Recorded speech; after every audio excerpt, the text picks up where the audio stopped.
Minha filha olhou nos meus olhos e disse com frieza que eu não fazia mais parte da família. Eu senti como se tivessem arrancado um pedaço de mim. Passei noites em claro, remoendo aquelas palavras que ecoavam na minha cabeça.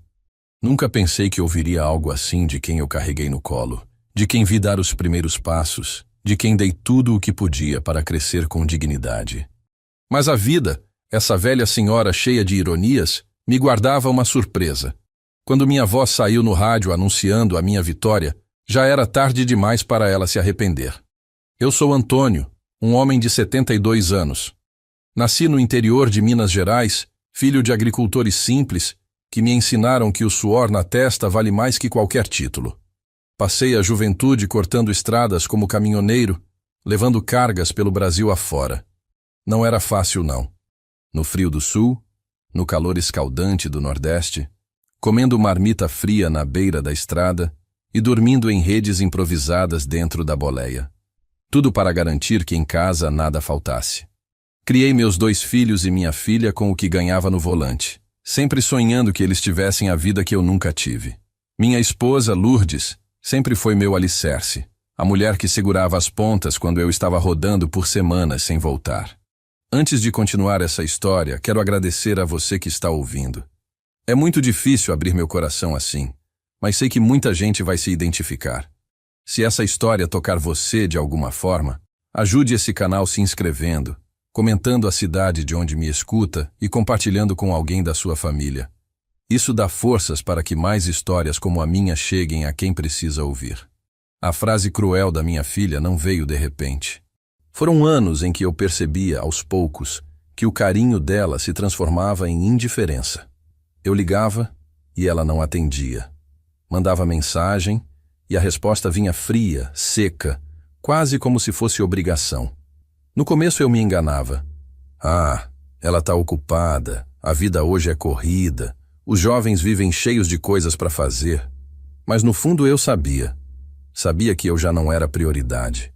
Eu só não esperava que tivesse coragem de dizer em voz alta, sem dó, sem hesitar: Pai, você não faz mais parte da nossa família. Lembro da cena como se fosse agora. Estávamos na sala da casa dela em São Paulo, uma sala bonita, cheia de móveis caros e quadros modernos. Eu tinha levado uma lembrança simples, um doce de leite caseiro que comprei na estrada, daquelas quitandas que só quem viveu rodando conhece. Entreguei sorrindo, esperando ver o brilho nos olhos dela. Mas ela nem abriu o pacote. Olhou para o marido, depois para mim, e disparou a frase que me atravessou o peito. Eu fiquei mudo. Não chorei na frente dela, porque o orgulho também é defesa, mas por dentro parecia que alguém tinha apagado a luz da minha vida. Voltei para minha casa sozinho naquela noite. O caminho até o interior foi silencioso. No rádio, que sempre foi meu companheiro de estrada, tocava uma música antiga de Roberto Carlos. Eu aumentei o volume só para não ouvir meus próprios pensamentos. Dormi mal. Nos dias seguintes, a tristeza virou uma sombra grudada em mim. Eu me perguntava o que eu tinha feito de errado. Será que não dei estudo suficiente? Será que minha ausência nas estradas tinha criado um vazio que ela nunca preencheu? A gente se culpa, mesmo quando a culpa não é nossa. Foi então que, no meio desse desespero silencioso, uma porta se abriu. Um amigo antigo, desses que a gente quase perde contato, me ligou. Era Zé Milton, radialista da cidade. Disse que precisava conversar comigo, que tinha uma proposta. Eu não entendi nada, mas fui encontrar com ele. Sentamos num boteco simples, mesa de ferro, cerveja gelada. Ele me contou de um concurso, uma premiação ligada a um sorteio de antigos caminhoneiros que participaram de um programa de rádio nos anos 80. Eu ria, achando que era brincadeira. Mas ele me garantiu que meu nome estava numa lista e que eu podia ser um dos vencedores. Eu não dei muita bola. A vida me ensinou a não acreditar em milagres fáceis, mas aceitei preencher os papéis que ele me deu. Dias depois, minha vida virou do avesso. A notícia veio primeiro por telefone. Eu tinha ganho. Não era pouca coisa não, era uma bolada. Uma indenização milionária que, somada a prêmios acumulados, mudava a vida de qualquer um. No início, eu fiquei desconfiado. Achei que fosse golpe. Mas quando Zé Milton me chamou para dar entrevista na rádio e anunciar oficialmente, aí caiu a ficha. No dia seguinte, sentei na frente do microfone. As mãos tremiam, a voz embargava. Mas quando comecei a falar, parecia que todo o peso dos anos de esquecimento saía da minha garganta. Eu contei minha história, falei da estrada, da família, das dores e vitórias. E ao vivo, anunciaram o prêmio. Eu era oficialmente milionário. Minutos depois, meu celular não parava de tocar. E no meio das chamadas tinha o nome dela, minha filha. Aquela mesma que dias antes tinha me expulsado do coração dela. Ela mandava mensagem atrás de mensagem, tentando falar comigo. Eu olhei para a tela, respirei fundo e deixei tocar. Porque às vezes, o silêncio é a resposta mais pesada que alguém pode dar. E foi nesse instante que percebi. Pela primeira vez em muito tempo, eu não estava sozinho. Não porque tinha dinheiro no bolso, mas porque tinha reencontrado a mim mesmo. Eu não era mais o pai rejeitado. Eu era o homem que a vida tinha testado até o limite e agora me dava a chance de escrever um novo capítulo. Mas eu sabia.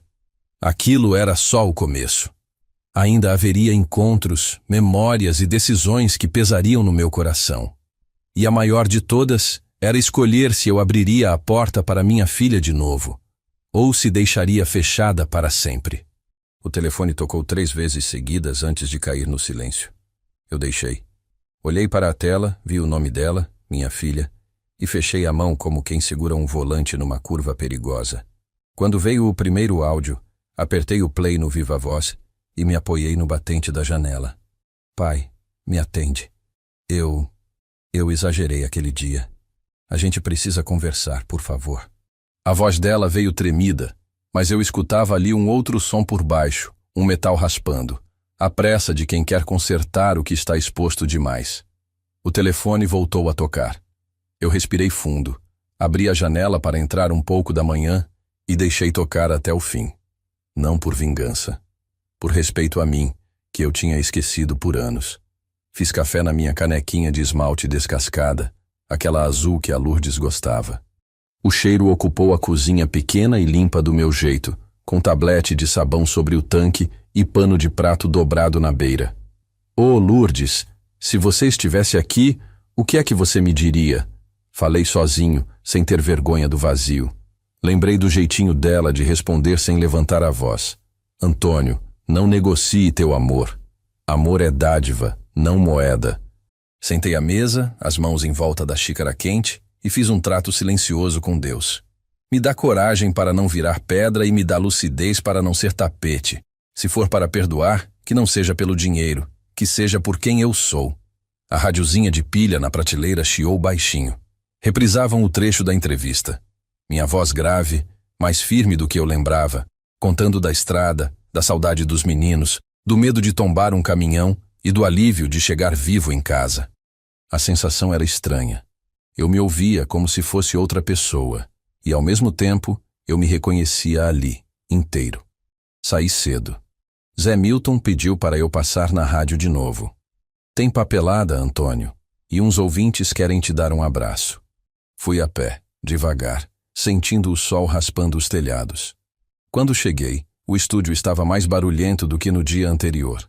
Tinha gente comendo pão de queijo, rindo, pedindo foto. Nunca fui homem de holofote, mas aceitei quieto, com o coração apertado e grato. Na parede do corredor, uma foto amarelada me prendeu. 1989. Caminhoneiros do Brasil. Parada do KM-300. Eu estava ali, novo, com um boné surrado, o braço magro apoiado na boleia. Ao meu lado, uma menina de trança segurava um pirulito. A minha filha, uns 8 anos, com um sorriso que me derrubava. Eu tinha esquecido daquela parada. Naquele dia, eu comprei para ela uma boneca pequenininha numa banquinha de beira de pista, e ela dormiu abraçada naquilo por meses. A lembrança veio inteira, com cheiro de diesel e paçoca, e me deu um nó na garganta. "Seu Antônio, podemos?" Uma moça da rádio se aproximou com uma pasta. Assinei o que pediram.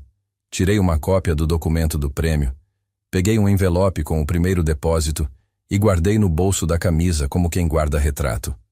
Zé me chamou no canto e falou baixinho. "O senhor tem uma história que ajuda os outros a respirar. Pense em fazer um quadro semanal. A gente paga, claro, mas mais do que isso. O povo precisa ouvir. Eu não prometi nada. Disse que precisava ouvir o meu silêncio primeiro. Na rua, fui parado por um senhor com cheiro de lavanda, desses que passam na calçada todo dia. Te ouvi ontem, homem. Deus te deu um livramento bonito. Continua firme, viu? Agradeci com a cabeça. Passei na venda da dona Cida. Ela fez questão de mandar comigo um pote de caldo de feijão quentinho e um bilhetinho escrito torto, para reaquecer o peito.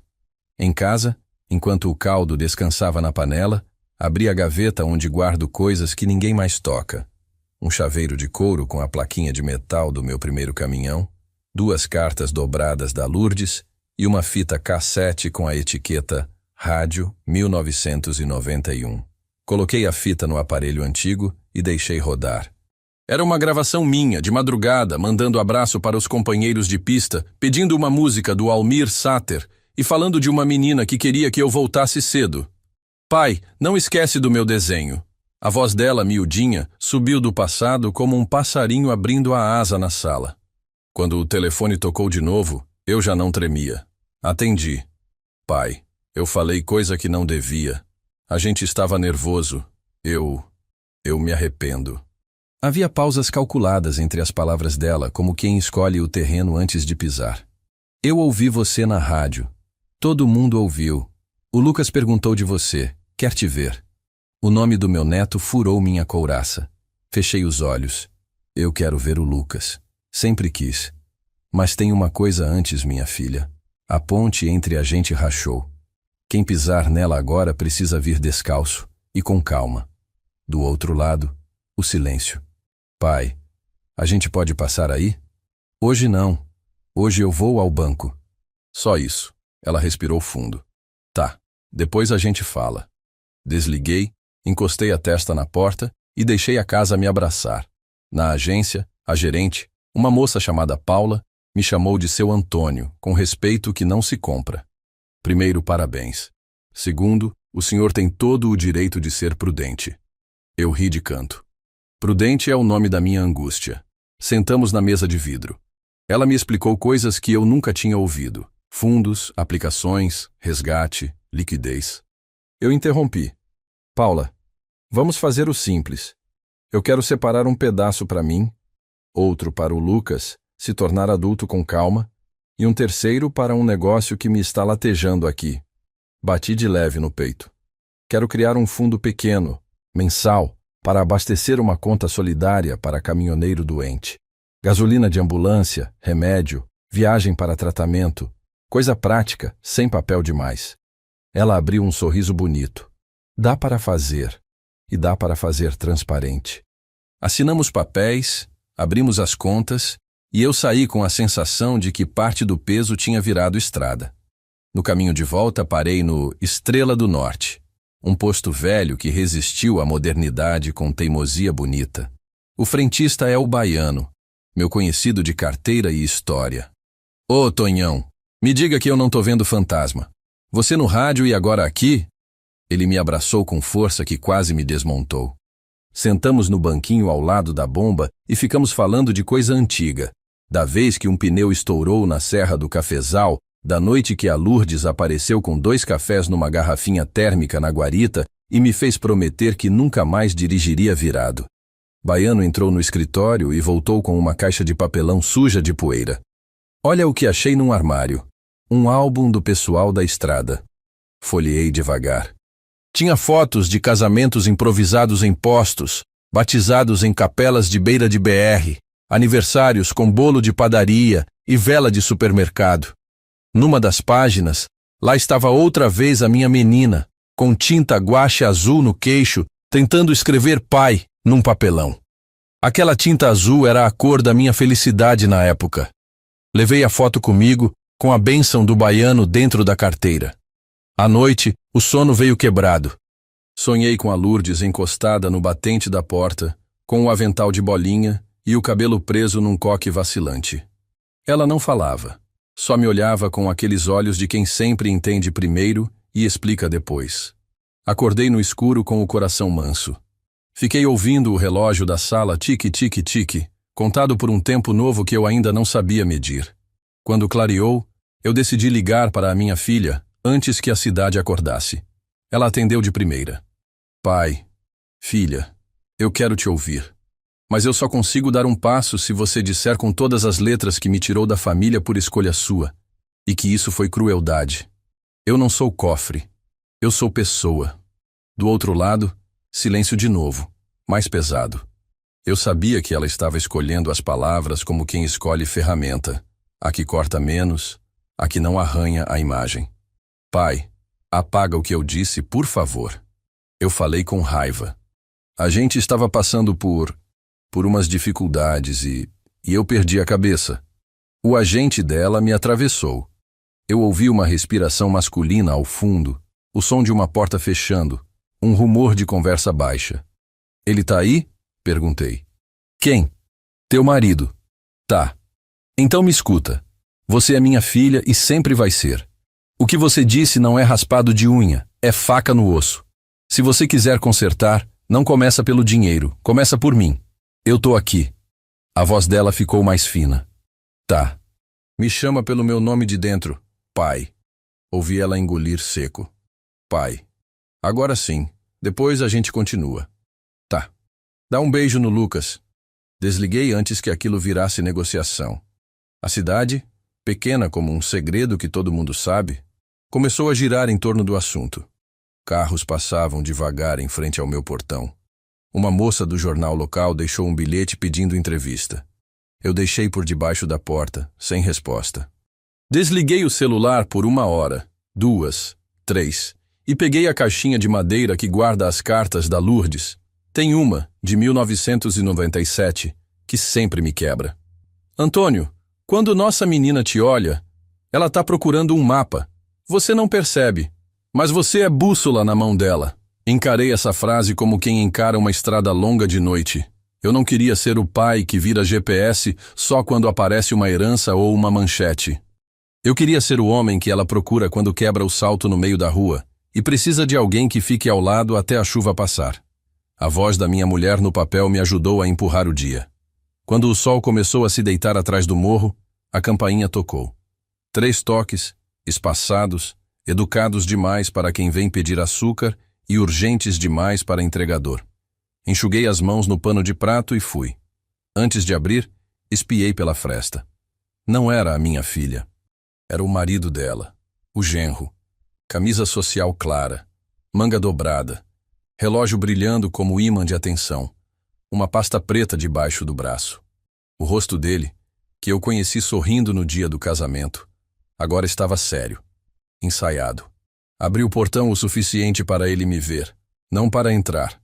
Seu Antônio, boa noite. Precisamos conversar. É sobre a família, sobre a casa e sobre um negócio que pode ser bom para todo mundo. Ele ergueu a pasta como quem mostra uma bandeira branca. Eu encostei a mão no ferro do portão, senti o frio subir pelo braço e lembrei da foto da tinta azul no queixo da minha menina. Não disse nada. O vento fez um barulhinho no pé de manjericão. Lá dentro, a água do arroz começou a ferver. E eu, por um instante, só respirei, pesado e inteiro, antes de decidir se abria a porta ou deixava que o silêncio, mais uma vez, fosse a minha resposta. Fiquei parado diante do portão, olhando para o rosto do meu genro. Ele segurava aquela pasta como quem segura uma promessa. Mas os olhos dele denunciavam mais urgência do que respeito. Eu respirei fundo, e a lembrança da frase da minha filha, "Você não faz mais parte da família", voltou como uma marretada. A diferença é que agora eu já não era o mesmo homem de antes. O silêncio me deu força. Eu não precisei abrir a boca para que ele entendesse que a decisão estava do meu lado. Ele tentou sorrir, ajeitou a gravata e disse, "Seu Antônio, não é como o senhor pensa. A gente está numa situação complicada, e o que o senhor ganhou pode salvar todo mundo. Nós somos família, no fim das contas. Família." Eu quase ri quando ouvi essa palavra. Engoli seco, encostei o ombro no portão e respondi baixo. Família não se chama só quando aparece dinheiro, rapaz. Família é presença, é cuidado, é respeito. Ele insistiu. Mas o senhor precisa entender, a minha empresa está quase quebrando. Se cair, sua filha cai junto, o Lucas também. Não é justo o senhor virar as costas agora. Aquelas palavras bateram forte, porque envolviam meu neto. O menino não tinha culpa, mas eu sabia, ali mesmo, que ajudar naquela hora significaria entregar a rédea da minha vida para quem me rejeitou sem pensar 2 vezes. Então, sem abrir o portão, eu disse apenas: eu já ajudo minha filha e meu neto quando garanto que não vou me perder no meio desse jogo. O resto não é comigo. Ele ficou vermelho, mordeu os lábios e, antes de ir embora, largou a ameaça. Um dia a sua filha vai te culpar se tudo desmoronar. Virou as costas e desceu a rua. Fiquei olhando até sumir. Entrei, fechei a porta devagar e a panela de arroz ainda fumegava. Sentei à mesa e pensei: se eu fosse o homem de antigamente, teria aberto a carteira sem hesitar. Mas agora eu entendia que cada centavo tinha o peso de uma escolha. E a minha escolha era não vender o pouco de dignidade que me restava. Naquela noite, procurei a foto que encontrei no posto, a da minha filha com tinta azul no queixo. Coloquei em cima da cômoda, ao lado do retrato da Lourdes. Fiquei olhando para as duas. Uma me deu a vida que tenho até hoje. A outra me tirou a paz com uma frase. Eu senti o coração dividido. Não queria virar pedra, mas também não podia ser chão para ser pisado. Rezei em silêncio. Deus, me mostra como amar sem me apagar. No dia seguinte acordei cedo. Caminhei até a padaria e todo mundo me olhava diferente. Alguns vinham dar parabéns, outros cochichavam pelas costas. Eu sentia o peso de ter virado notícia, como se minha vida agora fosse espetáculo. O padeiro me ofereceu o pão de graça. Eu recusei. Não queria privilégios. Na volta, encontrei Dona Cida varrendo a calçada. Ela me olhou firme e disse: seu Antônio, não deixe que o dinheiro faça o senhor perder o rumo. Quem o senhor é, vale mais que isso. Aquilo ficou ecoando o dia inteiro. À tarde, sentei no quintal com a radiozinha ligada. Tocava uma moda de viola que eu ouvia nas estradas. Fechei os olhos e lembrei das noites em que minha filha esperava na janela, acenando quando eu chegava cansado. Ela já foi minha maior alegria. Agora era a minha maior dor. Mas o que me assustava de verdade era perceber que eu começava a me acostumar com o silêncio dela. E no fundo, talvez fosse isso que a vida estivesse me pedindo. Aprender a viver sem esperar o que não viria mais. Naquela noite, enquanto apagava as luzes da casa, ouvi passos do lado de fora. Espiei pela fresta da cortina. Era minha filha. Estava sozinha, sentada na calçada, com os braços em volta das pernas, como fazia quando era menina, e estava brava com o mundo. Meu coração quase abriu o portão por instinto, mas fiquei parado, só olhando, até que ela levantou devagar, limpou as lágrimas e foi embora sem bater. Foi nesse instante que percebi. A vida ainda tinha capítulos pesados reservados para mim, e eu precisava estar inteiro para enfrentá-los. Porque amar um filho que nos rejeita exige mais força do que segurar um caminhão na descida. Na manhã seguinte, abri a porta e vi no chão um pequeno papel dobrado. Era um bilhete escrito pela mão da minha filha. Pai, me desculpa, eu não sei como voltar. Li aquelas palavras curtas tantas vezes que parecia que a tinta ia sumir. Segurei o papel no bolso do peito o dia inteiro, como se fosse um curativo sobre a ferida aberta. Mas não respondi. Eu já tinha aprendido que não se reconstrói uma ponte correndo, muito menos quando ela foi queimada de propósito. Passei a manhã cuidando do quintal. Reguei as plantas que Lourdes tinha plantado antes de partir. Um pé de manjericão, uma roseira teimosa e um limoeiro que cresceu mais do que eu esperava. Enquanto jogava água, lembrei da minha esposa dizendo: o que a gente cultiva com calma, um dia floresce. Olhei para aquelas plantas e pensei se o coração da minha filha ainda podia florescer, ou se a rejeição já tinha virado raiz funda demais.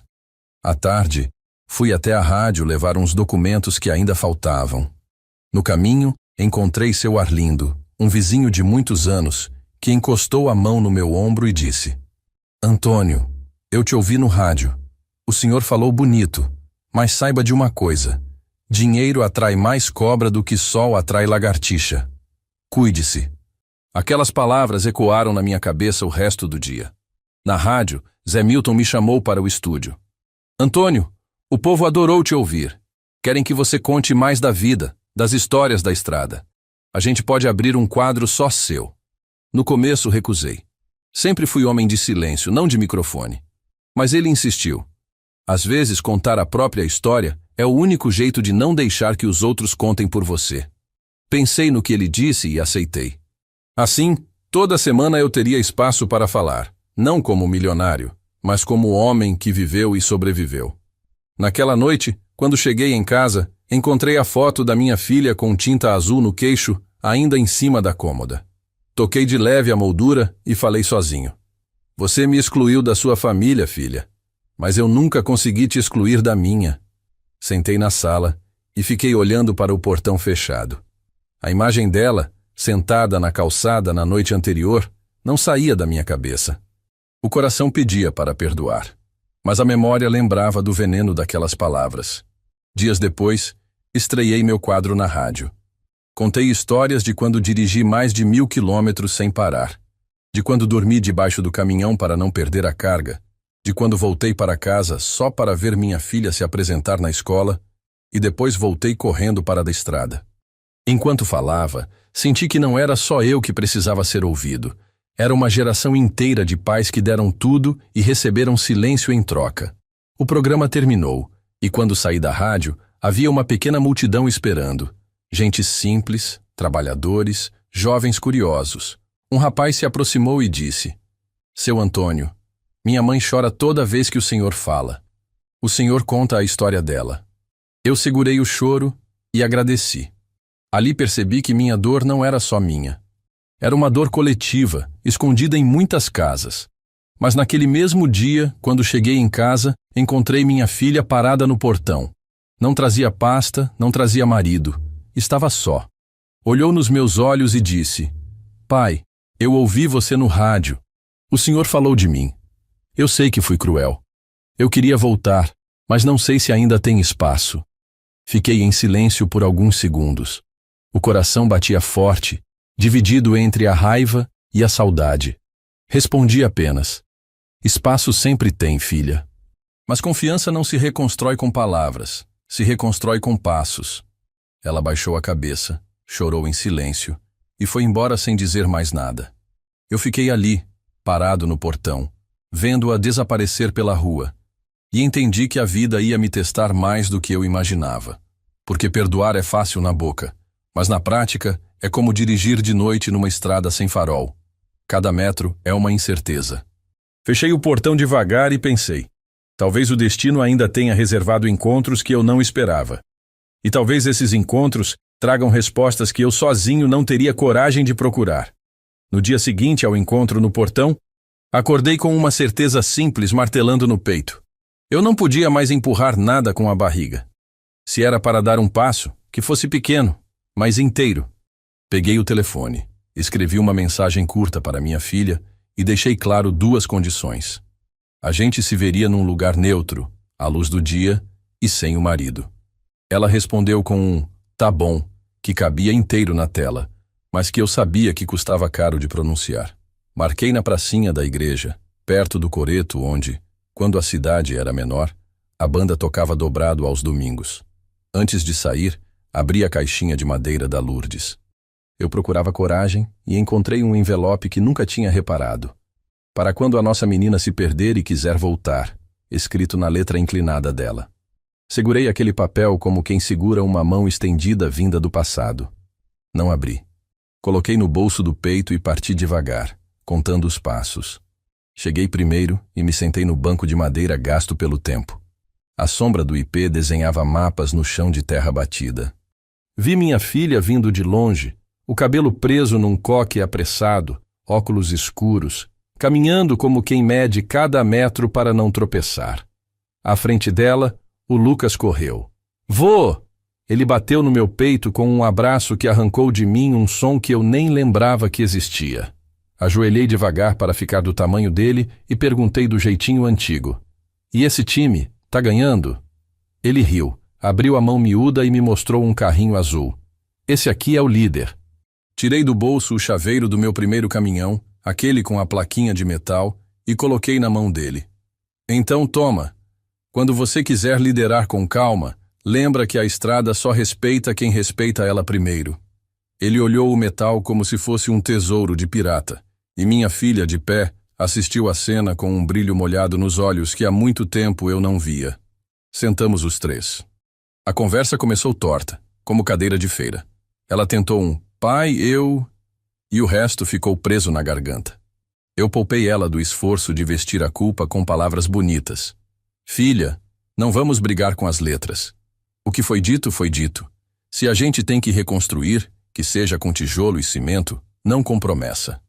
Ela assentiu, mexeu no anel, tirou os óculos e eu vi uma mulher que não era mais a menina da tinta azul no queixo, mas que ainda tinha a mesma urgência de ser amada sem métrica. Eu tô com medo, pai. Medo de perder tudo. O tudo dela era mais que dinheiro, eu senti. Era a imagem, a casa, o que os outros falam. Eu também tive medo a vida inteira, filha. Medo de tombar o caminhão. Medo de te perder para o silêncio. Medo de virar um estranho dentro de uma história que eu ajudei a escrever. A diferença é que o meu medo nunca mandou no meu volante. Nem vai mandar agora. Ela respirou fundo e, pela primeira vez, pediu algo que não era cifra. O senhor me ensina a voltar? Eu não sei por onde. Eu podia ter dado um sermão. Escolhi dar um mapa. Primeiro passo. Você me chama de pai sem cálculo. Segundo. Você vem na minha casa no domingo, só você e o Lucas para almoçar. Sem assunto de dinheiro, sem documento, sem pressa. Terceiro. Você me diz o que te dói de verdade, não o que os outros esperam ouvir. Ela coçou o canto do olho, falou baixinho. Pai! Como quem rasga um pano velho, e prometeu o domingo. O Lucas, alheio à gravidade do momento, pediu picolé. Fomos até o carrinho do seu Jonas, que sempre estaciona ao lado da fonte. Enquanto o menino escolhia sabor, tirei do bolso o envelope da Lourdes e entreguei à minha filha. É da sua mãe. Eu nunca tinha visto. Não sei o que tem dentro. Lê quando estiver sozinha. A tua mãe sempre soube dizer o que eu não consigo. Ela segurou o envelope com as duas mãos, como se aquecesse. Guardou no fundo da bolsa, como quem guarda um pedaço de chão. Voltamos para o banco e, por uns minutos, ninguém disse nada. Eu ouvi o barulho de uma bola batendo no cimento, o canto esganiçado de um bem-te-vi, o gelo do picolé derretendo na mão do Lucas. A vida insistia em continuar com ou sem roteiros. Minha filha então abriu uma fresta do que trazia preso. Eu me perdi num mundo que eu não entendo, pai. É gente cobrando, é gente oferecendo solução, é gente me dizendo que o senhor é a saída. Eu deixei meu marido falar por mim em tempo demais. Olhei para ela sem pressa. Quando a gente deixa alguém falar por nós por muito tempo, a nossa voz fica rouca, mas voz se recupera. Só precisa ser usada. No domingo você fala do que é teu, o resto a gente vê depois. Quando nos despedimos, o Lucas saiu pulando com o chaveiro na mão, e minha filha me abraçou pela primeira vez desde a frase que me quebrou. Não foi abraço de novela. Foi curto, inseguro, mas verdadeiro. Eu voltei para casa com as pernas bambas e o coração firme. No caminho, passei no Estrela do Norte. O baiano me chamou de canto e, meio sem jeito, me trouxe um recado. Tonhão, me desculpa meter a mão no aquário alheio, mas ouvi no balcão que tem gente usando o seu nome como garantia de negócio. Dizem que o genro tá espalhando que o senhor vai entrar num investimento aí. Cuidado! Engoli seco. A vontade foi ligar na hora. Mas eu prometi a mim mesmo que domingo seria de arroz, feijão e conversa de alma, não de guerra. Agradeci o aviso, anotei a frase na cabeça e segui. Em casa, lavei o arroz, piquei alho, deixei feijão de molho para ficar cremoso no outro dia. Cozinhar devagar me fazia lembrar da Lourdes e me acalmava. Quando a noite caiu, meu telefone acendeu com uma mensagem. Pai, eu li a carta da mamãe. Eu fiquei parado encarando as palavras, esperando o resto. Vieram mais 2 linhas. Ela disse que, se um dia eu virasse as costas para o senhor, era para eu lembrar de quem sempre ficou de pé por mim. Eu chorei. Posso ir domingo? Só eu e o Lucas. Eu respondi com 2 palavras que eu economizei a vida inteira e que naquela hora fizeram sentido. Pode, filha. Guardei o celular, fui até a cômoda, ajeitei a foto da tinta azul no queixo e falei em voz baixa. Obrigado, Lourdes. Você sempre chega quando eu preciso. O sábado passou numa tranquilidade nervosa. Fui à feira cedo, escolhi legumes, comprei um pedaço bonito de carne para o molho, um maço de cheiro verde e um doce de leite para o Lucas. Na rádio, gravei um recado curto para o programa da semana. Falei de pontes reconstruídas, de passos curtos, de como vezes o que salva a gente não é um prêmio, é um encontro. Zé Milton me olhou de um jeito que dizia, vai dar bom. Mas eu sabia que bom agora não era sinônimo de fácil. Deixei a casa limpa, tirei a toalha guardada para as visitas que importam, cortei as unhas, escolhi a camisa menos surrada. Eu queria estar simples e inteiro, do jeito que a dignidade pede. No domingo, acordei antes do sol. Deixei o molho apurar, a panela cantar baixinho e a mesa posta com 3 pratos. Abri as janelas, deixei a casa respirar e sentei um pouco para conversar com Deus no jeito que eu sei. Se for para perdoar, que eu não perca a memória. Se for para dizer não, que eu não perca a ternura. Se for para recomeçar, que eu não perca a mim. Às 11h30, a campainha tocou. Um toque só, tímido. Enxuguei as mãos no pano, ajustei a toalha com um gesto bobo e fui até o portão. Respirei fundo antes de girar a chave, certo de que todo recomeço cabe no gesto de abrir uma porta. E quando abri, ouvi a voz do Lucas antes de ver qualquer rosto.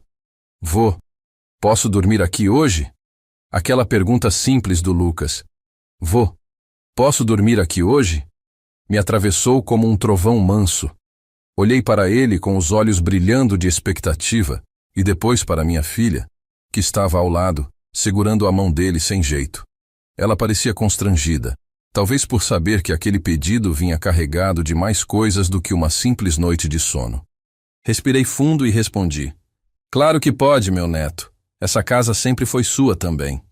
Vi o alívio no rosto dele e ao mesmo tempo notei a lágrima contida no canto dos olhos da minha filha. Entramos juntos. O cheiro do molho preenchia a casa e a mesa posta esperava por nós como se fosse testemunha silenciosa de um reencontro improvável. Lucas correu direto para o quintal, onde o limoeiro da Lourdes estava cheio de frutos. Ficou encantado, como se tivesse descoberto um tesouro escondido. Minha filha ficou parada na cozinha, olhando em volta, tocando nos móveis com um carinho estranho, como quem revisita uma memória que achava apagada. Tá tudo igual, pai. Igualzinho à minha infância. Eu sorri de canto. Eu não mudei muita coisa, filha. Talvez porque, no fundo, eu sempre soube que um dia você ia voltar. Almoçamos em silêncio confortável, quebrado apenas pelas perguntas inocentes do Lucas. Ele queria saber das viagens, dos caminhões, das estradas. Pediu que eu contasse histórias, e eu contei algumas, as mais leves, as que tinham risadas no fim. Vi minha filha escutando com atenção, como se fosse a primeira vez que me ouvia. Talvez fosse mesmo. Talvez quando era criança, ela não tivesse percebido o peso daquelas histórias. Agora, adulta, percebia o que significava cada quilômetro rodado, cada ausência transformada em sustento. Depois do almoço, Lucas correu pela casa, descobrindo cômodo por cômodo. Encontrou uma caixa de madeira com alguns brinquedos antigos e se encantou com um carrinho de ferro já sem pintura. Eu disse que aquele carrinho tinha sido presente para o pai dele, anos atrás, mas que nunca foi muito usado. Ele agarrou o brinquedo como se fosse novo. Aquilo me deu um nó na garganta, porque percebi que a vida às vezes guarda para a geração seguinte aquilo que a anterior rejeitou. Minha filha, sentada à mesa, suspirou fundo. Pai, eu li a carta da mamãe outra vez ontem à noite. Chorei tanto que molhei o papel. Ela sempre foi mais sábia que a gente.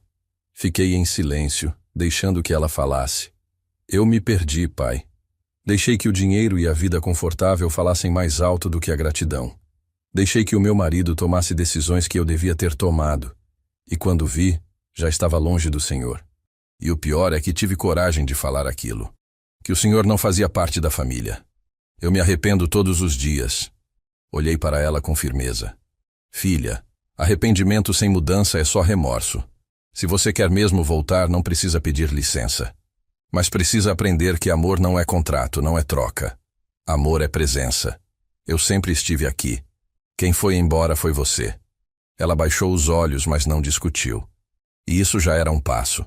À tarde, fizemos café e sentamos na varanda. Lucas brincava no quintal com o carrinho de ferro e o chaveiro que eu tinha dado. O sol se punha devagar, tingindo o céu de laranja. Minha filha se virou para mim e perguntou: Pai, o senhor vai ajudar o Marcos? A empresa dele está afundando. Eu respirei fundo. Sabia que esse assunto ia aparecer cedo ou tarde. Filha, eu não vou colocar minha vida inteira na mão de alguém que não respeita a minha história. Eu posso ajudar você e o Lucas com o que precisarem, mas não vou financiar vaidade nem cobrir irresponsabilidade. Ela suspirou, quase aliviada. No fundo, eu sabia que o senhor diria isso. Talvez eu mesma precisasse ouvir. À noite, arrumei o quarto para o Lucas dormir. Ele pediu que eu contasse uma história antes de apagar a luz. Contei sobre uma vez que fiquei preso numa enchente na estrada e como um grupo de caminhoneiros se uniu para salvar uma família ilhada. Ele ficou de olhos arregalados perguntando detalhes, rindo nas partes engraçadas. No fim disse baixinho: Vô, eu queria ser caminhoneiro também. Dei um beijo na testa dele. Seja o que quiser, meu neto, mas nunca esqueça que o volante da vida precisa de respeito. Ele dormiu sorrindo. Quando voltei para a sala, minha filha estava em pé, olhando pela janela. Pai, obrigada por deixar a gente entrar hoje. Eu não sei se merecia. Cheguei perto, coloquei a mão no ombro dela e falei baixo: Filha, o amor não se merece, se recebe. Mas confiança, essa sim se conquista. E isso é com o tempo. Ela assentiu em silêncio, com lágrimas nos olhos. Fui dormir tarde, pensando em tudo. A presença deles naquela casa tinha trazido vida de novo para os cômodos, mas também tinha aberto feridas que ainda doíam. Eu sabia que aquela aproximação podia ser sincera, mas também podia ser frágil, vulnerável à ambição do genro. E era meu dever proteger não apenas o que conquistei, mas o pouco de paz que eu ainda tinha. Na manhã seguinte, quando acordei, Lucas já estava no quintal, colhendo limões com um sorriso largo. Minha filha preparava café na cozinha, como a mãe dela fazia. E por um instante, senti uma alegria que há muito não sentia. Mas junto dela veio o pressentimento de que aquilo era apenas o começo de uma estrada longa, cheia de curvas, onde eu precisaria escolher com cuidado cada marcha para não perder o rumo. Volto algumas horas no relógio porque aquele domingo merecia ser contado com calma. Depois do almoço, a casa ficou com cheiro de café passado e casca de limão na pia. E a voz do Lucas correndo de um cômodo para o outro parecia costurar de novo os cantos do meu teto. Eu mostrei para ele como tirar o suco do limão com colher e açúcar no copo, e ele achou aquilo a maior invenção do mundo.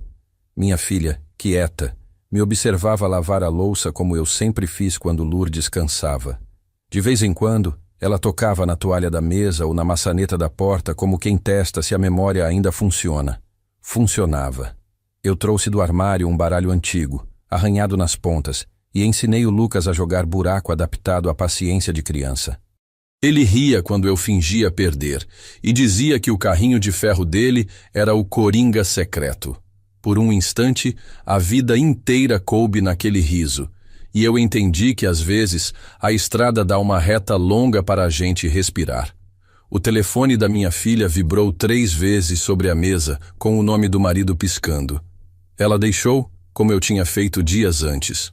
Na quarta, ela virou o aparelho para baixo e soltou um suspiro que vinha de muito longe. Ele quer vir aqui, disse sem me encarar. Eu ergui a cabeça, respirei e falei do jeito que quem dirige na chuva aprende a falar, devagar, sem derrapar. Este é o nosso domingo, nem de negócio, nem de explicação. Se ele vier, eu recebo na varanda e digo isso olhando no olho. Aqui dentro, hoje, só entra quem entende que casa é abrigo, não tribunal. Ela assentiu com um alívio envergonhado, como quem devolve um peso que não tinha condição de carregar. Peguei a radiozinha e deixei um modão baixinho preencher a sala. Dona Cida apareceu no portão com um pudim tremendo numa forma de alumínio e disse que família que recomeça precisa de doce. Eu ri, abracei aquela mulher de coração largo e prometi devolver a forma lavada. como manda a lei antiga das vizinhanças que ainda salvam o mundo. Foi quando ouvi os passos no cascalho. Marcos veio com uma camisa clara demais para a poeira da rua e um buquê de flores geométricas que não tinham nada a ver com a simplicidade daquela varanda. Trazia também debaixo do braço a pasta preta que aprendi a reconhecer como o verdadeiro objeto de fé dele. Eu abri o portão com um espaço de 1 palmo, o suficiente para o cumprimento e para as regras. Boa tarde, Marcos. Hoje a gente conversa na varanda. É dia de família, não de papel. Ele forçou um sorriso, esticou o buquê para minha filha e, sem esperar convite, tentou avançar. Eu ergui a mão e ele parou. O barulho seco da sola do sapato no cimento foi um recado. Sentamos os 3.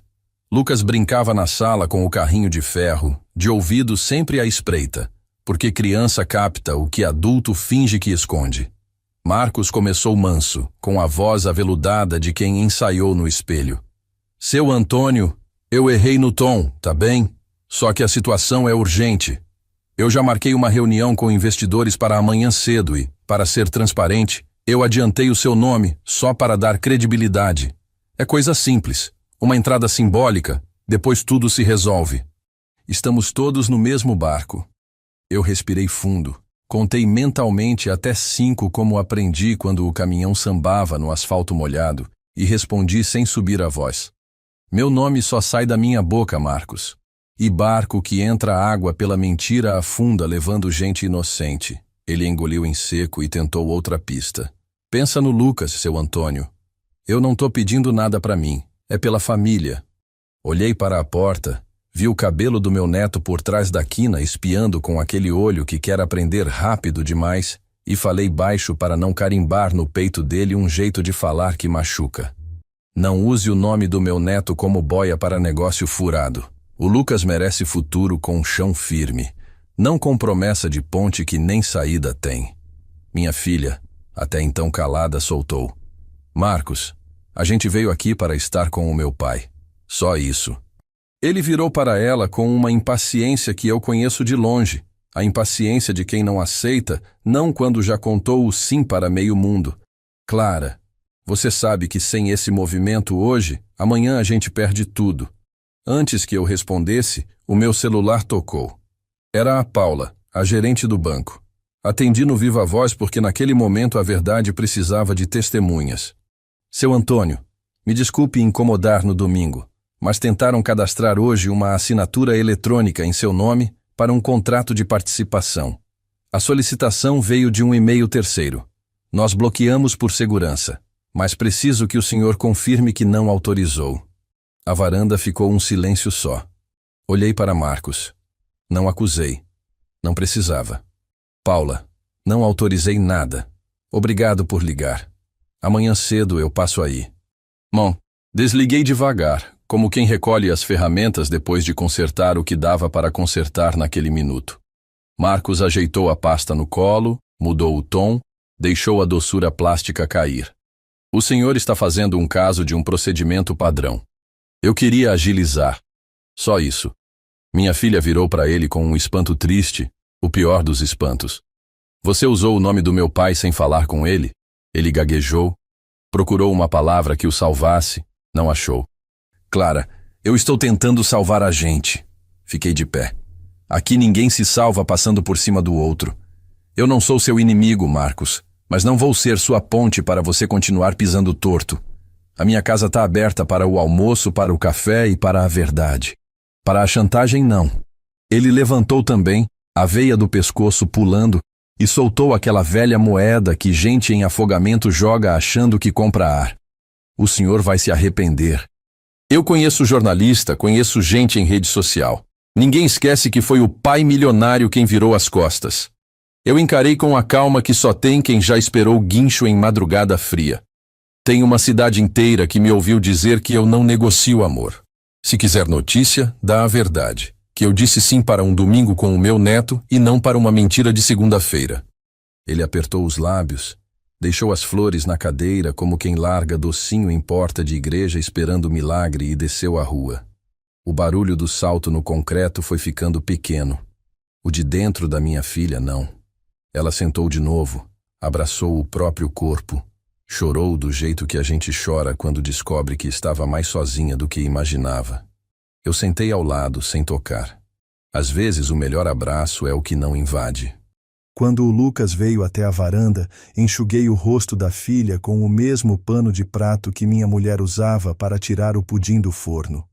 Vó fazia assim, mãe, ele disse sério, e eu senti Lourdes atravessando do passado para me dar a mão. Fomos para a cozinha, e minha filha pediu para lavar a forma da dona Cida. Eu deixei, porque eu sei que lavar louça é o jeito mais honesto de ir recolhendo os caquinhos por dentro. Depois fizemos um café novo, e eu falei de coisas práticas, porque a dor precisa de mapa. Amanhã cedo a gente vai à agência, fala com a Paula, reforça todos os bloqueios. Depois você vai comigo ao cartório. Procuração se revoga, assinatura eletrônica se cancela. Não vamos transformar um tropeço em tombo. Ela respirou melhor. Eu tenho medo do que vai acontecer quando ele perceber que acabou. Eu olhei para o quintal, onde o limoeiro não estava nem aí para as nossas urgências. Quando alguém percebe que não manda mais, faz barulho. Deixa fazer. Barulho não derruba casa com alicerce. O fim da tarde chegou com um vento frio que eu conheço desde menino. Coloquei uma blusa no Lucas e ele pediu outra história antes do banho. Contei a da vez em que um agricultor que eu não conhecia me deu abrigo numa enchente e dividiu um pão com café enquanto a água baixava. Por quê, vô? Porque ele disse que quem tem teto empresta sombra. Lucas repetiu a frase como lição de escola e guardou na cabeça do jeito que criança guarda as coisas que vão virar bússola. Minha filha lavou a louça cantando baixinho, um hino antigo que Lourdes ensinou, e eu pensei que talvez recomeçar fosse isso. Fazer as mesmas coisas de sempre com o coração mais atento. À noite, depois que o Lucas dormiu, ficamos nós dois na varanda olhando a rua que parecia ter voltado ao tamanho certo. Minha filha abriu o envelope da mãe de novo e leu uma frase em voz alta, deixando a letra da Lourdes passar pela própria garganta. Filha, quando tua voz tremer, segura na direção do amor. Ele não se impõe, mas também não se vende. Guardamos o papel com cuidado. Eu fechei o portão e pela primeira vez em muito tempo virei a chave com a certeza de que eu não estava trancando nada importante do lado de fora. Já passava da meia-noite quando o meu celular piscou sobre a mesa. Um e-mail curto, sem saudação, caiu como pedra no assoalho. Confirmação de reunião, 0800, Parceria Norte S.A. Presenças, Marcos A., Clara A., Antônio A. Embaixo, um botão azul, assinar minuta. Respirei fundo, apaguei a tela e decidi que o sono do meu neto valia mais do que qualquer urgência fabricada. Fui até a janela do quarto, vi o Lucas abraçado ao chaveiro e ao carrinho de ferro, e entendi de novo meu trabalho. Proteger sem endurecer. Quando voltei para a sala, a campainha tocou uma vez só, seca, no meio da madrugada.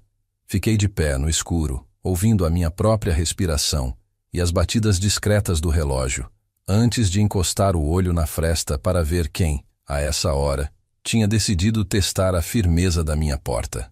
A campainha naquela madrugada soou como um tiro no silêncio da casa. Meu coração acelerou, mas mantive o corpo firme. Caminhei devagar até a porta, espiando pela fresta da cortina. Era Marcos. De braços cruzados, com a mesma pasta preta debaixo do braço, como se fosse extensão do próprio corpo. A rua estava vazia. Apenas o poste lançava uma sombra torta, que duplicava a figura dele no chão. Não toquei na maçaneta. Esperei. Ele tocou de novo, uma vez só. Seca, como antes. Depois falou baixo, mas alto o suficiente para que eu ouvisse. Seu Antônio, a gente precisa resolver isso agora. Eu não posso sair daqui sem sua resposta. Atrás de mim, ouvi o rangido da porta do quarto. Era minha filha, ainda de camisola, com os olhos pesados de sono e preocupação. Pai, quem é? Eu fiz um gesto com a mão pedindo silêncio. Ela percebeu e, sem discutir, pegou o Lucas nos braços e voltou para o quarto. Eu respirei fundo e disse, sem abrir a porta: Marcos, não é hora. Volta para a tua casa. Amanhã cedo a gente conversa, com as luzes do dia e gente de testemunha. Do lado de fora, ouvi ele bufar, dar 2 passos para trás e bater no portão com a palma da mão. Se o senhor não abrir, vai ser pior para todo mundo. O senhor não sabe com quem está mexendo. Aquilo não me abalou. Já ouvi ameaças piores na estrada, de gente com faca na mão ou caminhão desgovernado na descida. Com voz firme respondi: eu sei, Marcos, eu sei. Eu tô mexendo com um homem desesperado, e quem se desespera faz barulho, mas não tem direção. Volta para tua casa. O silêncio voltou.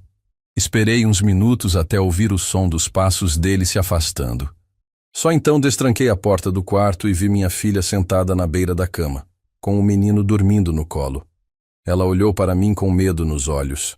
Pai, eu não sei o que vai acontecer se ele perder tudo. Sentei ao lado dela e falei baixo. O que vai acontecer é que ele vai ter que aprender a se levantar sozinho. E você vai ter que escolher se vai junto ou se vai cuidar de você e do Lucas. Mas não se preocupe, eu tô aqui, só não vou ser escada para homem nenhum. Na manhã seguinte fomos juntos até o banco. Paula, a gerente, nos recebeu com seriedade. Mostrou as tentativas de assinatura que tinham sido bloqueadas. Seu Antônio, tentaram mais de uma vez ontem. Felizmente a conta está segura. Minha filha levou as mãos ao rosto. Ele não vai parar, pai. Paula então sugeriu. Podemos reforçar com senha dupla e restringir qualquer movimentação sem sua presença física. Assim, não há risco. Eu concordei. Assinei os papéis e senti um alívio pesado, como se tivesse colocado um cadeado em algo que sempre esteve vulnerável. Na saída do banco, minha filha parou na calçada, olhou para mim e disse: Pai, eu não sei se ainda tenho forças para segurar esse casamento, mas tenho medo do que as pessoas vão falar. Eu encarei ela com calma. Filha, pior do que o que falam é o que a gente sente quando deita a cabeça no travesseiro. Se a tua paz está sendo vendida todo dia, não há casamento que pague esse preço. Ela chorou ali mesmo, na rua movimentada, sem se importar com olhares. E eu deixei que chorasse, porque às vezes é a única forma de limpar a alma. Voltamos para casa e encontrei no portão outro bilhete, dessa vez escrito à mão firme. Antônio, você não sabe a encrenca que comprou. Vai acabar sozinho. Li em silêncio e amassei o papel sem mostrar à minha filha. Não valia a pena colocar mais medo na cabeça dela. Coloquei o papel no fogo do fogão e vi virar cinza. Sozinho eu já estive e sobrevivi, pensei. Naquela tarde, Lucas brincava no quintal quando encontrou uma bola antiga desinflada. Pediu para eu encher, mas não tinha bomba em casa. Ele então usou a bola murcha mesmo, rindo e correndo como se fosse a coisa mais divertida do mundo. Fiquei observando e percebi. A felicidade não depende do estado da bola, mas de quem joga com ela. A vida me ensinava mais uma vez, através das mãos pequenas do meu neto. À noite, sentei na varanda com minha filha. O céu estava estrelado e a brisa trazia cheiro de terra molhada. Ela falou em voz baixa. Pai, eu tenho medo de que, se eu me separar, ele queira levar o Lucas para longe. Meu peito apertou. Filha, homem que ameaça com filho não é pai, é refém. E eu não vou deixar que meu neto cresça sendo moeda de troca. Ela me olhou surpresa, como se nunca tivesse visto firmeza assim na minha voz. E talvez nunca tivesse mesmo. Fomos dormir tarde. Antes de fechar os olhos, pensei em tudo o que estava por vir. Sabia que Marcos não desistiria fácil. Mas também sabia que eu já não era o homem frágil que ouviu da própria filha que não fazia parte da família. Agora eu estava de pé. E pela primeira vez em muitos anos, eu tinha ao meu lado a presença de quem mais importava, meu neto e talvez, aos poucos, minha filha. Quando apaguei a luz, ouvi de novo a respiração tranquila do Lucas no quarto ao lado. Esse som foi meu escudo contra qualquer ameaça. Porque quem tem alguém para proteger nunca está realmente sozinho. Acordei cedo, com a sensação de que aquele dia traria peso. Vesti a camisa simples e fui com minha filha e o Lucas resolver o que precisava. Primeiro no cartório, onde revoguei todas as procurações e deixei minha assinatura blindada. Depois no banco, com a Paula explicando que tinham tentado usar meu nome de novo. Assinei os bloqueios, respirei aliviado e disse: agora ninguém mais fala por mim. Minha filha ouviu e fechou os olhos, como quem finalmente solta um fardo. De lá seguimos para a rádio. Zé Milton me recebeu com café forte e a ideia de abrir o microfone para perguntas.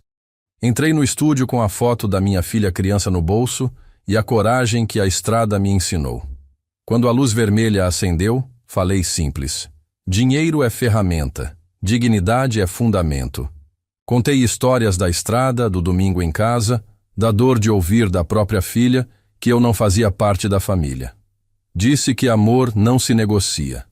As ligações começaram. Um contador disse que Marcos já havia pedido ajuste de papéis meses antes. Uma mulher chorou dizendo ter perdido dinheiro na empresa dele. Eu ouvi, respirei fundo e respondi. Promessa feita no segredo costuma ter cara de golpe. Você não tem culpa de confiar. O estúdio ficou em silêncio e eu soube que minha voz alcançava quem precisava. Foi então que minha filha entrou com o Lucas pela mão. Sentou ao meu lado, abriu o envelope da Lourdes e leu em voz firme. Filha, quando tua voz tremer, segura na direção do amor. Ele não se impõe, mas também não se vende. A frase da mãe dela encheu a rádio de um silêncio bonito, e pela primeira vez eu vi minha filha se colocar contra o vento ao meu lado. No corredor, Marcos surgiu com 2 homens de terno, pasta preta debaixo do braço. Exigia direito de resposta, batia no vidro, filmava com o celular, acusando-me de egoísta milionário. Não precisei responder, só disse ao microfone. Quem tem verdade não precisa gritar. A produção chamou a polícia para evitar confusão. Eles explicaram que tentativa de assinatura eletrônica era crime e que eu poderia registrar a ocorrência. Não discuti. Apenas olhei para o meu neto e respondi em voz baixa. Eu já vivi sozinho. Agora vivo em pé. Na saída, minha filha tomou a decisão que vinha pesando no peito dela. Pai, eu não volto mais para aquela casa. Vou procurar um canto pequeno, só eu e o Lucas. Se ele quiser, passa os fins de semana aqui. Eu não disse nada por alguns segundos, apenas segurei a mão dela no volante. Depois falei. Eu ajudo você a ficar de pé, mas não vou gastar nada em briga. Dinheiro meu só entra em começo. Ela respirou fundo e apertou minha mão como fazia quando era menina. De tarde, sentei na mesa da cozinha e comecei a escrever meu legado. Uma parte para ajudar caminhoneiros doentes, outra guardada para o Lucas aos 18 anos, e outra para reformar a biblioteca da escola onde minha filha aprendeu a ler. Escrevi devagar, entre goles de café, e senti que finalmente tomava as rédeas do meu próprio futuro. O entardecer trouxe vento frio e vizinhos solidários. Dona Cida deixou sopa no portão, Baiano mandou áudio dizendo que ajudaria na reforma, Paula escreveu que o banco estava seguro. Encostei a testa na porta, agradeci em silêncio e voltei para dentro. Foi quando vi por baixo da porta um envelope pardo. Notificação extrajudicial. Coloquei sobre a mesa, mas não abri. Não queria que aquele papel tivesse mais peso que o sorriso do meu neto. Mais tarde, fui até o quarto e vi Lucas dormindo com o chaveiro e o carrinho de ferro ao lado. Minha filha, no sofá, segurava de novo a carta da mãe. E eu entendi. Talvez a justiça que eu esperava não viesse dos tribunais, mas da vida mostrando a quem precisa o que nunca deveria ter sido esquecido. Antes de apagar a luz, ouvi a voz do menino. Vô, amanhã a gente planta um ipê? Sorri sozinho. Plantar raiz era exatamente o que eu precisava. Naquela manhã, acordei com a sensação de que algo tinha finalmente se ajeitado dentro de mim. Não era paz completa, mas era como quando a estrada, depois de quilômetros de curva perigosa, abre numa reta longa onde você pode soltar um pouco o volante e respirar. O Lucas já estava no quintal, mexendo na terra com uma paz que só criança conhece. Ele me chamou. Vô, hoje é o dia do ipê. Sorri e respondi. É sim, meu neto. Hoje a gente planta raiz. Pegamos uma muda que ganhei do Baiano e fomos para o canto mais ensolarado do quintal.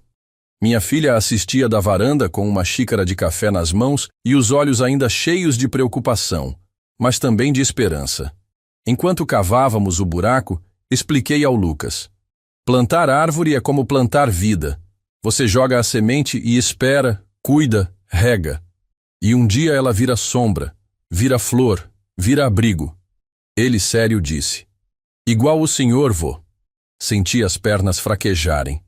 Não respondi, Apenas passei a mão no cabelo dele e continuamos em silêncio, cada um entendendo a sua maneira.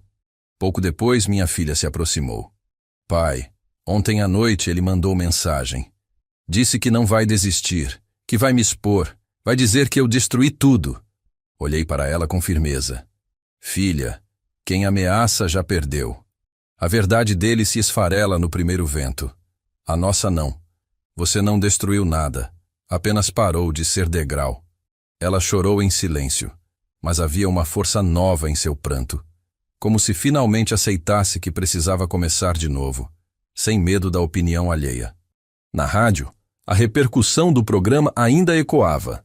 Recebi cartas de caminhoneiros de várias partes do país, contando histórias de abandono, de filhos que viraram o rosto, de netos que eram o único respiro. Alguns diziam que ouvir minha voz dava coragem de seguir. Zé Milton comentou: Seu Antônio, o senhor virou referência, aqui cada palavra sua vira conselho de vida. Eu agradeci, mas por dentro pensava que não tinha feito nada além de contar a verdade nua. O povo só precisava ouvir que não estava sozinho. No fim da semana, o oficial de justiça veio entregar oficialmente a notificação. Abri, li com calma. Era Marcos, exigindo compensação, acusando-me de ter causado danos morais ao rejeitar a parceria. Ameaçava processos, perdas financeiras. Eu fechei o envelope, coloquei sobre a mesa e disse para minha filha: Esse papel não é sentença, é só barulho. E barulho não derruba a casa com alicerce. Ela sorriu de canto, pela primeira vez sem medo.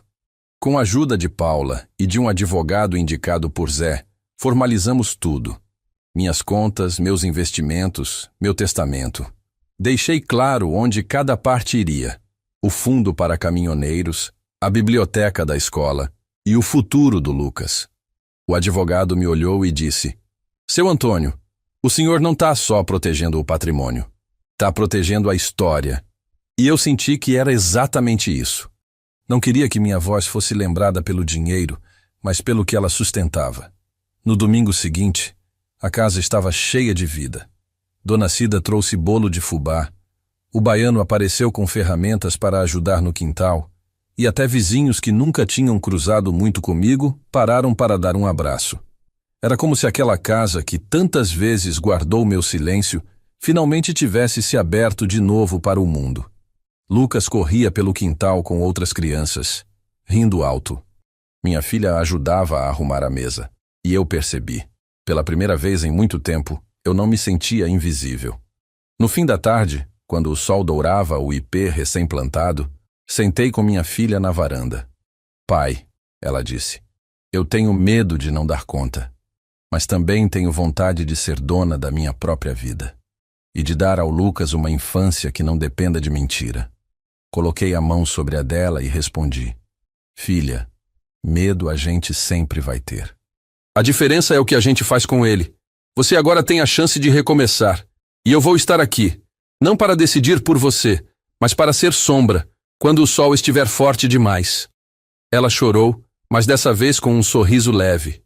O Lucas se aproximou, sentou no meu colo e disse: Vô, quando esse ipê ficar grande, eu vou subir nele e ver a cidade inteira. Eu ri.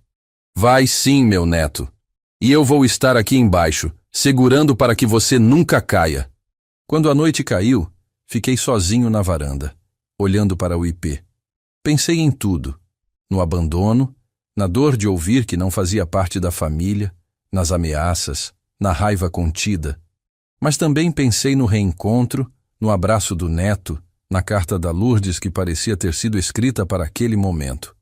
Entendi que a vida não me deu vitória em forma de dinheiro. Me deu algo maior. A chance de mostrar que dignidade não se vende e que amor não se pede de volta. E é por isso que hoje conto essa história. Porque sei que não é só minha. Sei que tem gente me ouvindo agora que também já foi deixado de lado, que já foi chamado de peso, que já sentiu a solidão bater no peito como um martelo. Quero dizer a você, não deixe que apaguem a sua luz. Dinheiro vem e vai. O que fica é a coragem de não abrir mão de quem você é. Se essa história tocou o seu coração, comenta aí se você já passou por algo parecido ou conhece alguém que precisa ouvir isso. Compartilha com quem anda esquecendo o valor que tem. E se inscreve no canal para que outras histórias como a minha encontrem quem precisa. Porque no fim das contas, somos todos parte de uma família maior. A dos que resistem, caem, levantam e seguem em frente. E enquanto o ipê cresce no meu quintal, eu cresço junto com ele, lembrando todos os dias que ainda há vida, sombra e flor para quem acredita que nunca é tarde para recomeçar.